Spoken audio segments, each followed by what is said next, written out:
Early military and localized resistance. Regional wars. Even before formal colonial rule, various Indian rulers and local elites resisted early British incursions. For example, leaders like Tipu Sultan of Mysore fought multiple wars against the British in the late 18th century to defend his kingdom and wealth. Localized revolts. As the British East India Company expanded its control, local resistance took root in regions where British policies disrupted traditional economies or challenged established authorities. 2. The 1857 Rebellion, First War of Independence. Widespread uprising. In 1857, Indian soldiers, sepoys, in the East India Company's army, along with civilians, launched an uprising against perceived economic exploitation, cultural disrespect, and political subjugation.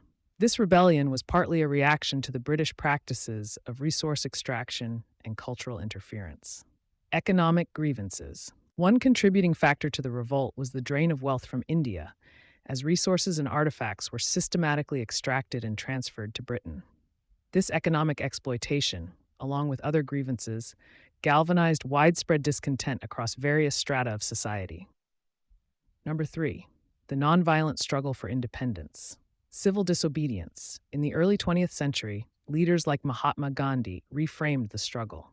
Instead of armed revolt, Gandhi and others led mass civil disobedience movements, such as the Non-Cooperation Movement, Salt March, and the Quit India Movement, that called for the boycott of British goods and institutions. Cultural reclamation. These movements also emphasized reclaiming Indian culture and heritage. The protests were not only against political domination, but also against the cultural appropriation and looting of India's heritage, such as art, artifacts, and even intellectual property. 4. Legacy of resistance. Enduring impact. Although early military resistance was met with brutal suppression, the cumulative effect of years of struggle, both violent and nonviolent, played an essential role in eventually ending British rule. The long-term mobilization against exploitation and colonial theft contributed to India's independence in 1947.